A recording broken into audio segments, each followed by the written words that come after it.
नमो तस् भगवतो अरहतो सम्मा संबुद्धस्स। सर्वप्रथम उन तथागत भगवान बुद्ध जी को मेरा कोटि कोटि नमस्कार हो एवं मेरे आचार्य गुरुवर्य गुरु के चरणों में शत शत नमन हो। नमो बुद्धाय। आज हम आप लोगों को मुक्ति का मार्ग, आर्य अष्टांगिक मार्ग के बारे में बताने वाले हैं। भगवान बुद्ध जी का मार्ग, वो मार्ग जिस मार्ग पर चलने से वो व्यक्ति सीधा मुक्ति पाता है। मुक्ति पाता है। क्या आपको पता है, ये आर्य अष्टांगिक मार्ग जो है बहुत सारे लोग केवल नाम से जानते हैं, वास्तविक में अर्थ बहुत कम लोग जानते हैं। इसलिए मैंने सोचा बताने के लिए, ये आर्य अष्टांगिक मार्ग केवल और केवल बुद्ध शासन में ही होता है। भगवान बुद्ध के धर्म से बाहर दूसरे मतांतरों में या फिर दूसरे रिलीजन में या फिर दूसरा कोई भी व्यक्ति इस आर्य अष्टांगिक मार्ग के बारे में नहीं बताता। इस दुनिया में आर्य अष्टांगिक मार्ग तभी आता है जब बुद्ध लोग जन्म लेते हैं। जब बुद्ध लोग जन्म नहीं लेते हैं धरती पर, उस समय आर्य अष्टांगिक मार्ग नहीं होता है। ऐसा है ये, क्योंकि आर्य अष्टांगिक मार्ग के द्वारा ही भगवान बुद्ध जी भी मुक्ति को पाए, इसलिए उनको सुगत कहते हैं। सुंदर मार्ग को अपना लिए, आर्य अष्टांगिक मार्ग को अपना लिए, इसलिए उनको सुगत कहते हैं। तो ये आर्य अष्टांगिक मार्ग को पता है, एक उदाहरण एग्जाम्पल है। जिस प्रकार गंगा नदी जो बहती है वो अंत में कहाँ जाती है? सागर में जाती है ना। तो गंगा नदी में अगर जाएंगे तो उस गंगा नदी के जरिए सागर में पहुंच सकते हैं। ठीक उसी प्रकार जो कोई व्यक्ति इस आर्य अष्टांग मार्ग पर चलता है तो वो सीधा अंत में मुक्ति पाता है, निर्वाण पाता है, जन्म मृत्यु के फेरे से मुक्त हो जाता है। इतना बड़ी चीज है आर्य अष्टांग मार्ग। सिर्फ नॉर्मल वचन नहीं है, बट इसको प्रैक्टिस करने से ही होता है। भगवान बुद्ध जी को कहते हैं पता है क्या? अनुपन्नस मग्गस उपादेता। भगवान बुद्ध जी इस दुनिया में जो मार्ग नहीं है उस मार्ग को उत्पन्न करते हैं। कौन से मार्ग को उत्पन्न किए? ये आर्य अष्टांग मार्ग को उत्पन्न किए भगवान बुद्ध जी। अनाख्याता से मग्गस साख्याता। जो मार्ग देव मनुष्य को जो कोई नहीं बताया, वो मार्ग देव मनुष्यों को बताते हैं भगवान बुद्ध जी। मग्गयु भगवान बुद्ध को कहा जाता है। मग्गयु का अर्थ है मार्ग, मतलब मुक्ति के मार्ग के बारे में भली प्रकार से जानने वाले। मग्ग विदु, मग्ग को विदु, उसी मार्ग को बताने में अतिशय दक्ष चतुर हैं वो, मुक्ति को मार्ग के बारे में बताने वाले। तो एक और बात है कि इस आर्य अष्टांग के मार्ग पर बिना चले मुक्ति नहीं पा सकता। केवल प्रार्थना करते रह गए तो दिन भर, केवल जपते रह गए तो दिन भर, सम्मा दिट्ठी सम्मा संकल्प ऐसे करके मुक्ति मिलने वाला नहीं है। इसी मार्ग पर चलना होगा। जैसे एक मुर्गी के पास कई अंडे हैं, 8 10 15 मान लीजिए। अभी वो अंडे को सेकती नहीं है। वो मुर्गी, जो एक माँ का कर्तव्य होता है उन गर्म अंडों को गर्म देना, वो नहीं करती है। मुर्गी कुछ नहीं करती है। जो रिस्पॉन्सिबिलिटी सेकना, गर्म करना, प्रोटेक्ट करना।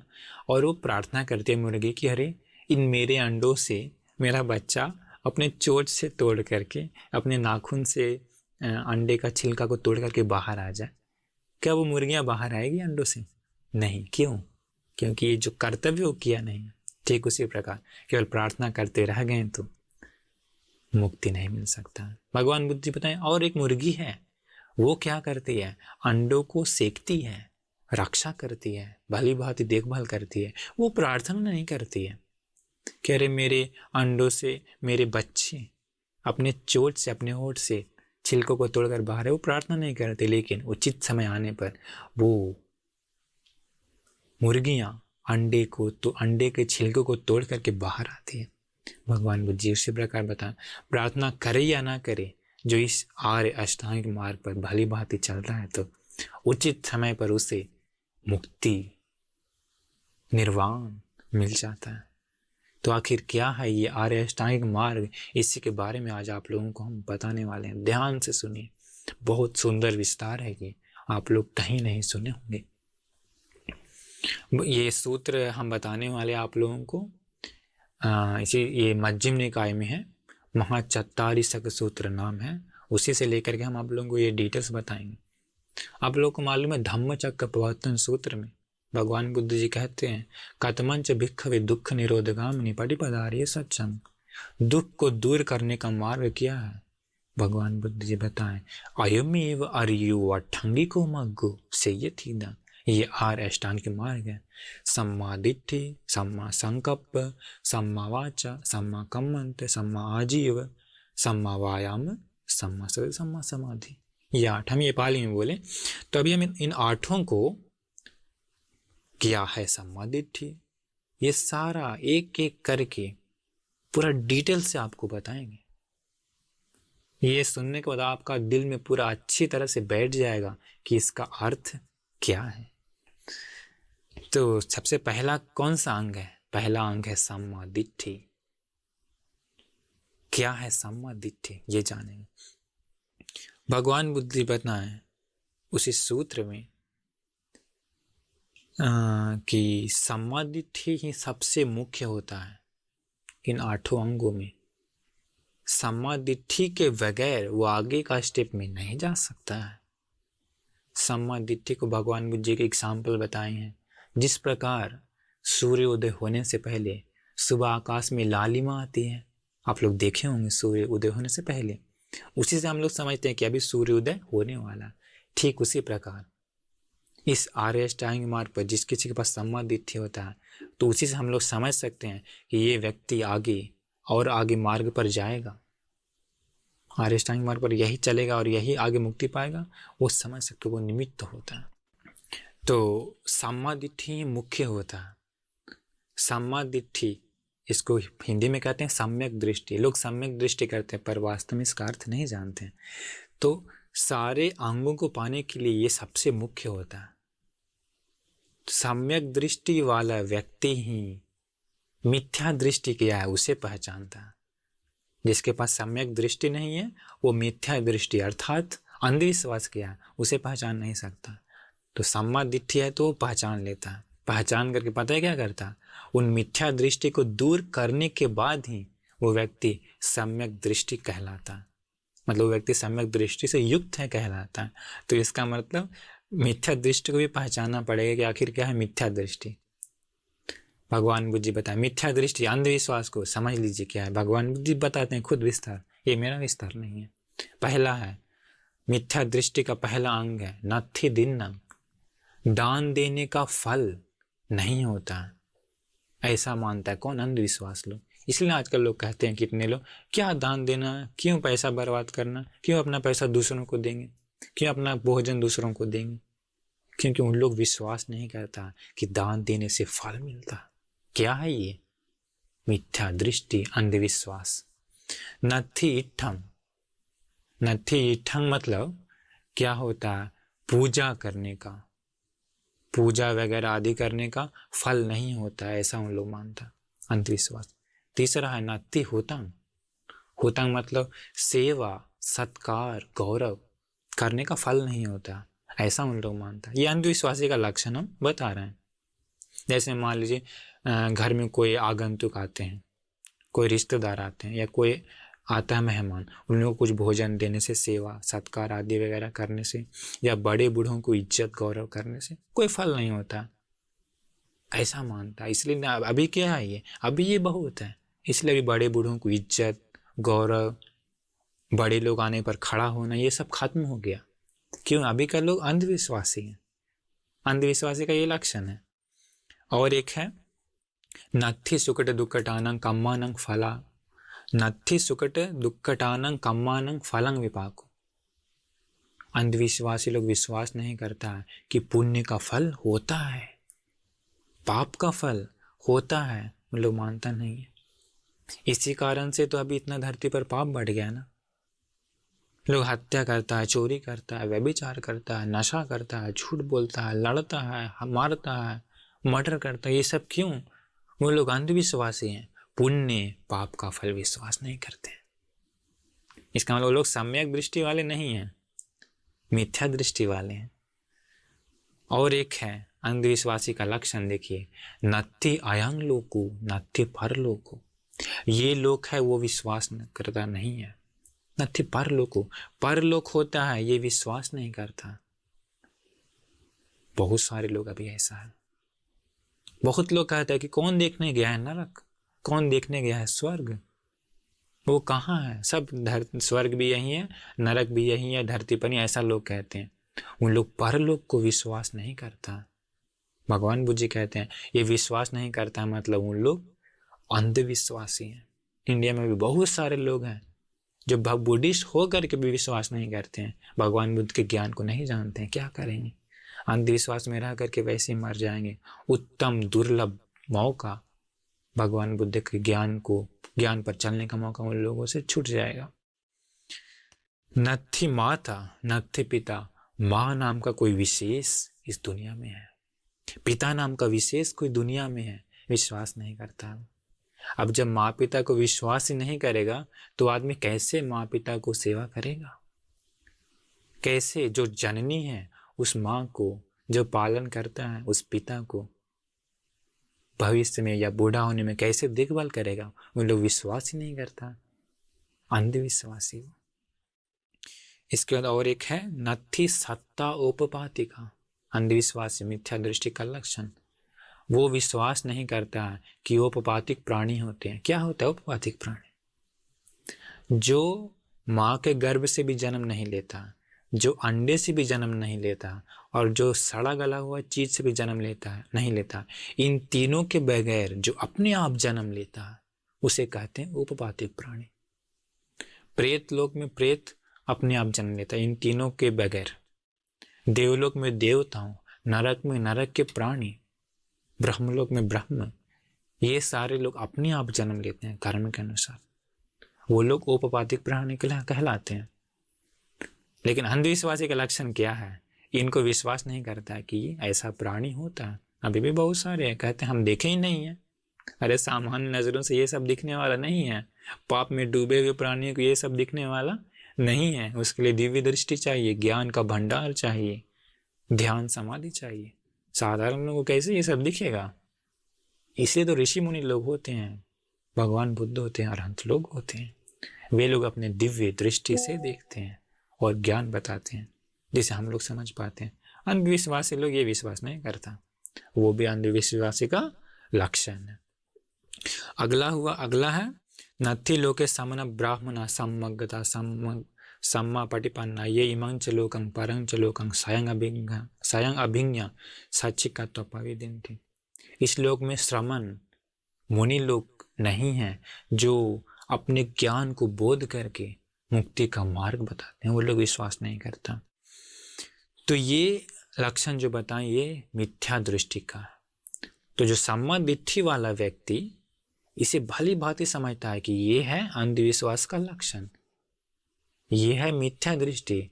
इन मिथ्या दृष्टि को, इन लक्षणों को दूर करके सम्यक दृष्टि वाला आदमी विश्वास करता है कि दान का फल होता है, सेवा सत्कार का फल होता है, पुण्य पाप का फल होता है। ये लोक है, परलोक है, देवलोक है, स्वर्ग है, नरक है। पाप करने वालों को वहां जन्म लेता है, विश्वास करता है। माँ पिता नाम का कोई विशेष व्यक्ति है, विश्वास करता है। इस दुनिया में अपने आप उपपातिक प्राणी हैं, देवलोक में देवताओं, नरक में नरक के प्राणी, प्रेत लोग, ये सब है। वो विश्वास करता है कि इस दुनिया में ऐसे भी लोग हैं, मुनि लोग, जो इस ज्ञान को बोध करके मुक्ति का मार्ग बताते हैं। ये विश्वास करने के कारण ही तो वो पाप से अलग होता है, पाप नहीं करता है। नहीं तो आदमी पाप करेगा ना, अंधविश्वास से पाप करेगा, क्योंकि विश्वास नहीं है। तो सम्यक दृष्टि वाला ही अपने दिल के गुणों को बढ़ाता है, शीलों का पालन करता है, दान देता है, क्योंकि वो जानता है फल होता है, पुण्य कर्म करता है, ध्यान साधना करता है, दूसरों को मदद करता है, अपने मन को पवित्र करने के लिए कोशिश करता है। ये लक्षण किसका है? सम्यक दृष्टि व्यक्ति का। तो सम्यक दृष्टि अंधविश्वासी का लक्षण को समझ करके, उसको पहचान करके अंधविश्वास के सारे कारणों को अपने जीवन से दूर करता है।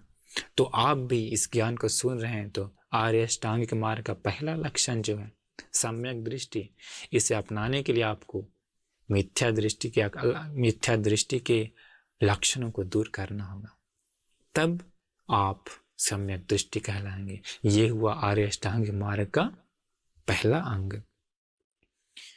इसके बाद दूसरा अंग क्या है? हाँ, और एक कारण हम भूलेंगे बताने के लिए, सम्यक दृष्टि में भी दो प्रकार का होता है, एक लौकिक और एक लोकोत्तर। लौकिक सम्यक दृष्टि के बारे में हम आपको भी बताएंगे 10 सम्यक दृष्टि। इससे पुण्य कर सकता है, बहुत पुण्य करके सुखदायी जीवन में जा सकता है, सुखी लोक में जा सकता है। और एक होता है अनासवा लोकोत्तर। अनासवा मतलब सीधा वो मुक्ति पाता है। उसका अर्थ क्या है? वो सीधा दुख का कारण, दुख का निवारण और दुख निवारण का मार्ग के बारे में सीधा बोध कर लेता है, बहुत गंभीर है वो, सीधा मुक्ति के लिए उपकार होता है। पहला ये था। दूसरा है आर्य अष्टांगिक मार्ग का कारण क्या? सम्मा संकल्प, जिसको लोग हिंदी में सम्यक संकल्प कहते हैं। क्या है वो? कहते हैं लोग आजकल अच्छे विचार करना, विस्तार से नहीं जानते हैं। सम्यक संकल्प में आना है तो बिना फर्स्ट स्टेप के, बिना सम्यक दृष्टि के आदमी को सम्यक संकल्प नहीं अपना सकता। सम्यक संकल्प को अपनाने के लिए फर्स्ट कारण उपकारी होता है। सम्मा दृष्टि से युक्त व्यक्ति ही सम्यक संकल्प को भी समझता है और मिथ्या संकल्प को भी जान लेता है।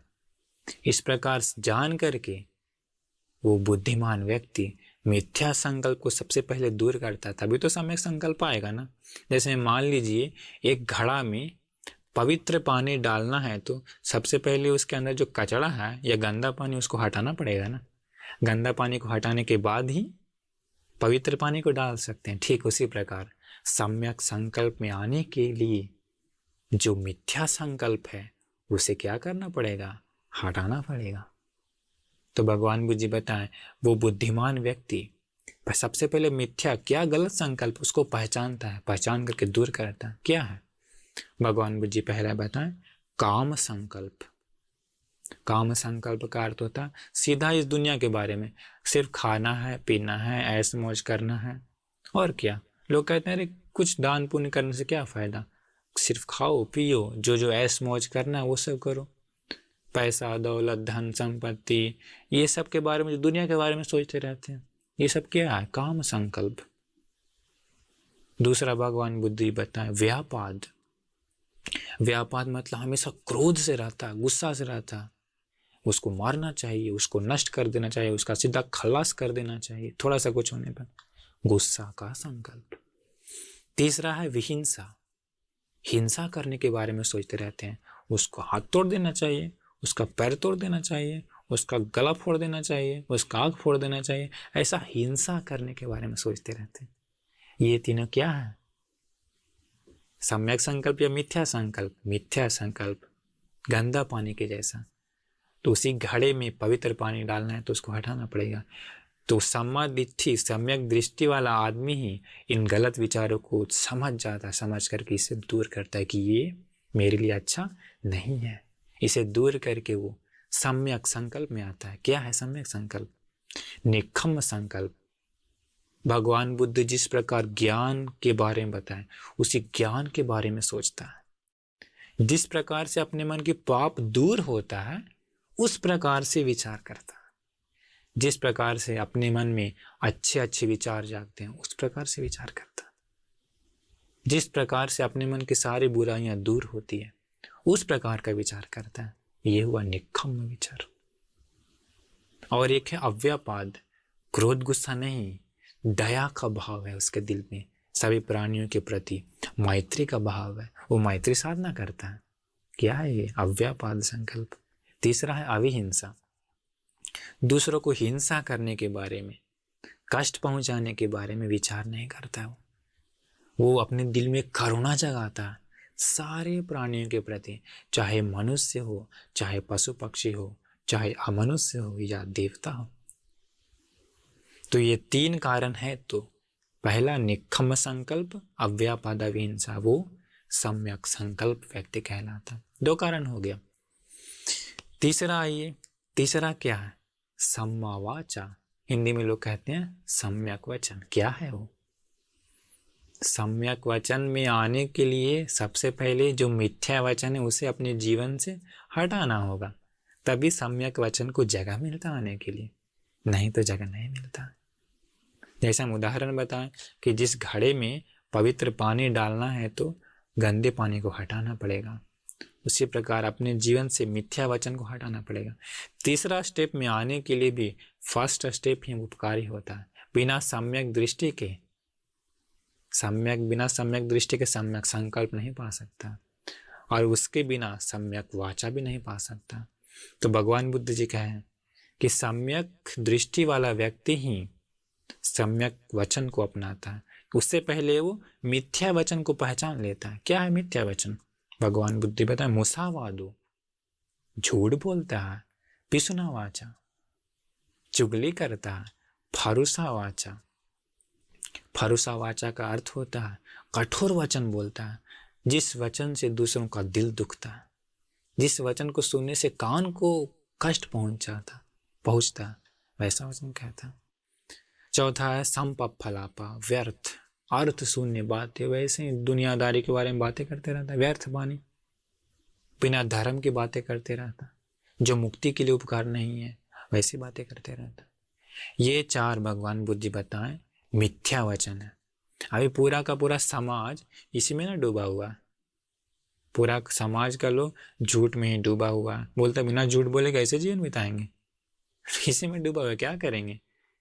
सत्य से दूर हो रहे हैं मनुष्य, सम्यक वचन से दूर हैं। पूरा समाज में मिथ्या वचन ही है, लेकिन कहेंगे हम सम्यक वचन बोलने वाले हैं, पर सम्यक वचन से दूर हैं। भगवान बुद्ध जी बताते हैं किसी सम्यक वचन को अपनाना है तो उसे मिथ्या वचन को क्या करना होगा? मिथ्या वचन को दूर करना होगा। भगवान बुद्ध जी बताएं सम्यक वचन 4 प्रकार का होता है, याद रखिए। पहला है मुसावादा वीरमणि, चाहे प्राण ही क्यों न चले जाए वो झूठ नहीं बोलता। पिसुना वाचा वीरमणि, पिसुना वाचा का अर्थ है वो कभी भी दूसरों में भेद उत्पन्न करने के लिए चुगली नहीं करता। तीसरा है फरुसा वाचा, ऐसे वचन कभी नहीं बोलता जिससे दूसरों का दिल दर्द हो, हमेशा ऐसी वाणी का इस्तेमाल करता जिससे दूसरे लोग सुनने के बाद खुश होते हैं। सबसे मधुर वाणी क्या है इस दुनिया में? भगवान बुद्ध जी के ज्ञान की बात, उससे बढ़कर इस दुनिया में मधुरतम वाणी नहीं है। उसे सुनने से दिल भी खुश होता है, मन भी खुश होता है, मन भी पूरा का पूरा क्लियर शांत हो जाता है। आप लोग ही इससे आप जानते ही होंगे। चौथा है संपफलापा, व्यर्थ वाणी ना बोलकर ज्ञान की बातें करता। ये 4 है तो वो सम्मा वाचा से युक्त कहलाता है। 3 बता दिया अष्टांगिक मार्ग का। चौथा में आते हैं सम्मा कम्मंत, हिंदी में कहेंगे तो सम्यक कर्म लोग कहते हैं, अर्थ नहीं जानते हैं। सम्यक कर्म में आने से पहले उसको मिथ्या कर्म को भी जानना होगा, मिथ्या कर्म को दूर करना होगा, तभी उसके जीवन में सम्यक कर्म के लिए जगह मिलेगा। भगवान बुद्ध जी बताएं सम्यक कर्म कम्मंत को अपनाने के लिए भी फर्स्ट स्टेप बहुत जरूरी है। क्या? सम्यक दृष्टि। क्योंकि सम्यक दृष्टि वाला व्यक्ति ही जानता है कि ये मिथ्या कर्म है। 3 प्रकार का भगवान बुद्ध जी बताएं। पानाति पातु, वो हत्या करता है, कर्म शरीर से होता है ना, कर्म ये हत्या शरीर से ही होता है। हत्या करता है, चोरी करता है, वो भी कैसे होता है? शरीर से। कामेषु मिच्छाचारो, व्यभिचार करता है, अपने पत्नी से खुश ना होकर के, अपने पति से खुश ना होकर के दूसरे स्त्रियों के पीछे, पुरुषों के पीछे जाते हैं, शरीर से गलत करते हैं। ये क्या है? मिथ्या कर्म। देखिए सम्यक दृष्टि नहीं होने के कारण ही, सम्यक दृष्टि वाला व्यक्ति जानता है कि पुण्य पाप का फल होता है, तो सम्यक दृष्टि नहीं होने के कारण ये पुण्य पाप पर विश्वास नहीं करता, इसलिए शरीर से गलत करता, इसलिए ये मिथ्या कर्म के अंदर में आता। भगवान बुद्ध जी बताएं सम्मा कम्मंत क्या होता? 3 प्रकार का होता।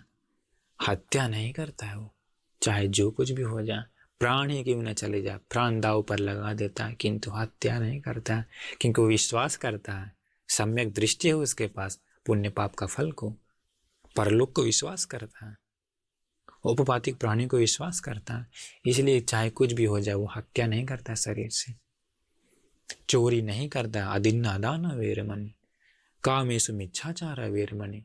केवल अपने पति से खुश हो जाती है वो स्त्री, अपने पत्नी से खुश हो जाता है वो पुरुष, क्योंकि वो विश्वास करता है पुण्य पाप का फल होता है।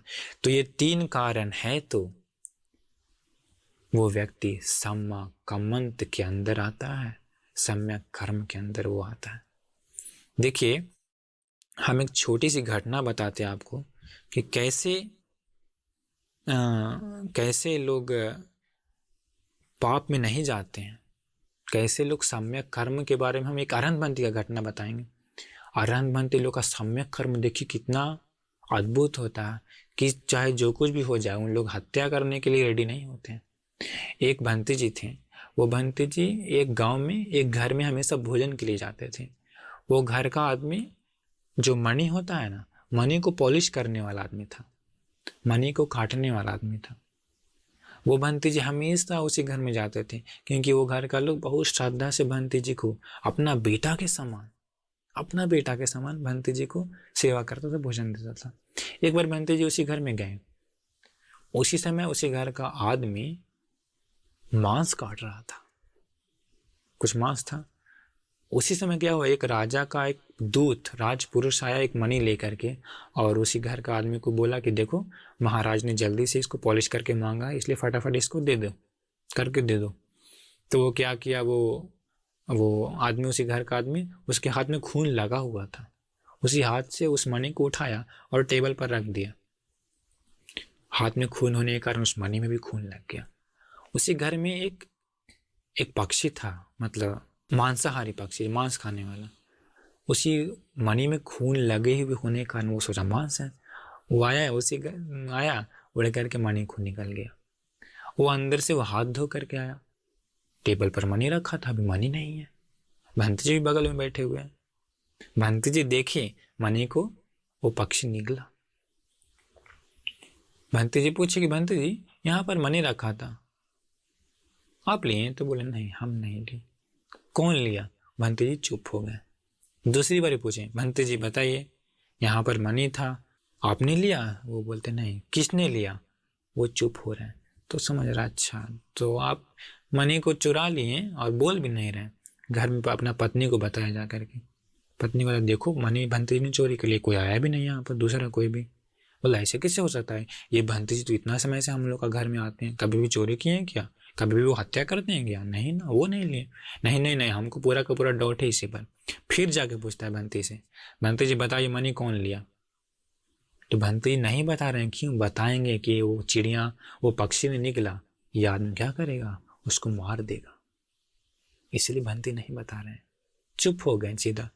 2 बार बोला, 3 बार बोला, 4 बार बोला, गुस्सा हो गया। वो गुस्सा हो करके पता क्या किया, एक मोटा रस्सा लाया, रस्सी ला करके भंती का पूरा सिर में लपेट दिया जोर से और पूरा टाइट करने लगा। बोला अभी बताओ। भंती फिर भी नहीं बोल रहे। देखिए प्राण चला जाता है, पर उन लोग हत्या जो होता है प्राणियों पर कितना दया होता। भंती जी का नाक से खून निकलने लगा। खून पर अपना चोंच डालने के लिए वो पक्षी फिर से आया। आदमी पूरा गुस्सा में था, जोर से मारा पैर से, वो पक्षी मर गया। भंती पूछे कि अरे वो पक्षी मर गया क्या? तुमको क्या मतलब उस पक्षी से? नहीं नहीं, थोड़ा देखो तो पक्षी मर गया क्या? बताया हाँ मर गया। भंती बताया ऐसा है तो देखो, अभी वो पक्षी का पेट फाड़ करके देखो। पक्षी का पेट फाड़ा, सचमुच में मनी वहां है। देखिए भंती मर जाने के बाद पक्षी को मरने नहीं दी जानबूझ करके, उसके कारण मरा वो, उस घर का आदमी कारण। तब बताएं, देखिए अरहंतमंती लोग कैसा उन लोगों का कर्म होता है, सम्यक कर्म, सम्यक कर्म। तो ये हम उदाहरण बताए थे। तो ये था चौथा। 5वां है सम्मा आजीव। सम्मा आजीव, सम्मा आजीव व्यक्ति का इसका अर्थ क्या होता है? हिंदी में कहते हैं सम्यक आजीविका, मतलब जीवन यापन करने का तरीका सम्यक होना चाहिए। भगवान बुद्ध जी इसके लिए बताते हैं, ये सम्यक आजीविका में भी वही व्यक्ति आता है जिसके पास सम्यक दृष्टि है। सम्यक दृष्टि नहीं है तो उसके पास सम्यक आजीविका नहीं हो पाता, क्योंकि सम्यक दृष्टि वाला व्यक्ति ही जानता है कि ये काम मिथ्या है, ये काम गलत है, उसको पहचानता है। पहचान करके उस मिथ्या आजीविका को हटा करके सम्यक आजीविका में आ जाता है। क्या है मिथ्या आजीविका, सबसे पहले वो जानेंगे तब ना सही वाला अपना पाएंगे। आजकल लोग जो तराजू से डंडी मार करके पैसा कमाते हैं, या धोखा से पैसा कमाते हैं, या ठग करके या लूट करके पैसा कमाते हैं, ये क्या हुआ? मिथ्या आजीविका। चावल में लोग सफ़ेद जैसा कंकड़ मिला देते हैं, या कोई नादान आदमी आ गया तो उसको प्राइस जो है 3, 4, 5 गुना बढ़ा करके बोलते हैं पैसा लूटने के लिए, या झूठा सिग्नेचर लोग करते हैं, या झूठी गवाही देते हैं, झूठी गवाही दे करके पैसा लूटते हैं। तो इस प्रकार ये सब जो गलत तरीका से है पैसा कमाते हैं, ये क्या होता है? मिथ्या आजीविका में। सीधा सीधी कहेंगे तो जिस प्रकार किसी झूठ बोल करके जो पैसा कमाते हैं, तो चोरी करके भी अगर पैसा कमाते हैं तो, या व्यभिचार करके भी पैसा कमाते हैं तो ये सब मिथ्या आजीविका में आता। सीधा सीधे कहेंगे तो जिस किसी आजीविका से झूठ बोल करके या ठग करके या लूट करके या धोखा दे करके पैसा कमाते हैं तो वो मिथ्या आजीविका में आ जाता है। उस प्रकार धन कमाने से पाप मिलता। भगवान बुद्ध जी और बताएं कि 5 प्रकार का आजीविका व्यापार नहीं करने के लिए भगवान बुद्ध जी बताएं। पता है क्या? फर्स्ट क्या है? शराब का व्यापार, दारू, शराब, नशा, वाइन, ये इसका व्यापार भगवान बुद्ध जी करने के लिए मना किए हैं, पाप मिलता है इससे। दूसरा है मांस के लिए प्राणियों को बेचना, जैसे मुर्गा को बेचना, मछली को या सूअर को या बकरी, कुछ भी है तो इसको क्या करेगा लोग, इसको मारने के लिए ना लोग बेचता है, तो इस प्रकार का व्यापार नहीं करने के लिए बताएं। तीसरा है प्राणियों को मारने के लिए, चाहे मनुष्य हो या जानवर को मारने के लिए औजार का व्यापार नहीं करता। बंदूक से किसको मारा जाता है? आदमी को, तलवार से, तो ये सब का व्यापार नहीं करता, औजार का व्यापार। चौथा है विष का व्यापार, क्योंकि विष से प्राणियों की हत्या होती है ना, भगवान मुझे बताया विष का व्यापार नहीं करने के लिए। 5वां है गुलामी का व्यापार, गुलाम बना करके रखने का जो व्यापार होता है वो नहीं करने के लिए। तो इससे दूर, ये हो गया मिथ्या आजीविका। तो जो इन सारे मिथ्या आजीविका को हटा करके जो इन सब के बिना जो व्यापार करता है वो सम्यक आजीविका कहलाता। ये था 5वां अंग आर्य अष्टांगिक मार्ग का। अभी आएंगे 6ठा अंग में। क्या है? हिंदी पाली में कहेंगे तो सम्मा वायाम। ये लोग कहते हैं हिंदी में सम्यक व्यायाम, पर ये गलत अर्थ है। सम्यक व्यायाम तो लोग कहते हैं एक्सरसाइज को, ये गलत है। सम्मा वायाम मतलब भगवान बुद्ध जी व्यायाम का अर्थ बताए हैं, जो पराक्रम करता है, जो असामान्य उत्साह करता है। किस लिए? सम्यक प्रकार से करता है। किस लिए? 4 प्रकार का होता है सम्यक सम्मा वायाम। नंबर 1 अनुपन्नानं पापकानं अकुशलानं धम्मानं अनुपादाय। अगर अपने जीवन में जो पाप उत्पन्न नहीं हुआ है उससे उत्पन्न नहीं होने देने के लिए छंदं जनेति, वो पसंद करता है। वायमति वीर्य करता है, मेहनत करता है। मतलब एग्जाम्पल सीधा सीधी कहेंगे तो आपके जीवन में अगर कोई पाप अभी तक नहीं आया है तो उसको नहीं आने देने के लिए मेहनत करना। जैसे मान लीजिए आप अभी तक कभी भी हत्या नहीं की, वो पाप आपके जीवन में अभी तक नहीं आया तो उसको नहीं आने देने के लिए मेहनत करना सम्मा वायाम के अंदर आता। एग्जाम्पल मान लीजिए अभी तक आप कभी भी नशा नहीं किए हैं, शराब नहीं पिए हैं, आपका जीवन पवित्र है, तो उसी पाप को आप अपने जीवन में नहीं आने देते हैं, सम्मा वायाम के अंदर आता है। मान लीजिए आप अभी तक ब्रह्मचारी हैं, कभी भी गलत नहीं किया, अपने चरित्र को नष्ट नहीं किए, तो आप उसी ब्रह्मचर्य को अखंड रूप से पालन करते हैं, वो क्या हो गया? सम्मा वायाम के अंदर आता है। फर्स्ट वो है। दूसरा उपन्नानं पापकानं अकुशलानं धम्मानं पहानाय। आपके जीवन में जो कुछ पाप आ गया है तो उसे दूर करना है। जैसे मान लीजिए अगर आपसे हत्या हो जाता है तो उस हत्या नाम के पाप को दूर करने के लिए मेहनत करते हैं। आप झूठ बोलते हैं तो उसी झूठ को दूर करने के लिए, सत्य बोलने के लिए मेहनत करते हैं। मान लिया आपसे गलत होता है तो उसी गलत को दूर करने के लिए आप मेहनत करते हैं। ये दूसरा अंग है सम्मा वायाम का। आसान नहीं है बट उत्तम है। तीसरा भगवान बुद्ध बताएं, जो कुछ अच्छाई उत्पन्न नहीं हुआ है तो अनुपन्नानं कुशलानं धम्मानं उपादाय। जो कुशल, जो अच्छाई अपने जीवन में अभी तक नहीं आया है उसे लाने के लिए मेहनत करना। जैसे मान लीजिए आप अभी तक झूठ ही बोलते थे, सच नहीं बोलते थे, तो सत्य क्या एक अच्छाई है, सत्य को अपने जीवन में लाना चाहिए। जैसे मान लीजिए आप हमेशा कंजूस हैं, दान कभी नहीं देते हैं, दान नाम का अच्छाई आपके जीवन में नहीं है, आप दान देने के लिए शुरू करते हैं, अच्छाई को अपनाने के लिए कोशिश करते हैं। मान लीजिए आप दूसरों को जो असहाय है उसको कभी मदद नहीं करते हैं, जो भूखे है उसको कभी आप खाना नहीं देते हैं, तो आप भूखे को खाना देते हैं, तो असहाय है उसको मदद करते हैं, तो जो गरीब है उसको मदद करते हैं, तो वो एक अच्छाई है। उस अच्छाई को अपने जीवन में लाने के लिए मेहनत करते हैं। तो अच्छाई को अपने जीवन में लाने के लिए मेहनत करना, ये तीसरा मेहनत हुआ समवायाम का तीसरा अंग। चौथा, जो अच्छाइयाँ अपने अंदर है उसे प्रोटेक्ट करना चाहिए। जो अंदर आपका गुण है उसी गुण को संभाल करके रखना चाहिए। जैसे मान लीजिए आप हमेशा सत्य बोलते हैं, वो एक गुण है आपका, उसे मणि जैसा सुरक्षा करके रखिए। आप मान लीजिए हमेशा ज्ञान सुनते हैं, उसी आदत को हमेशा सुरक्षा करके रखिए।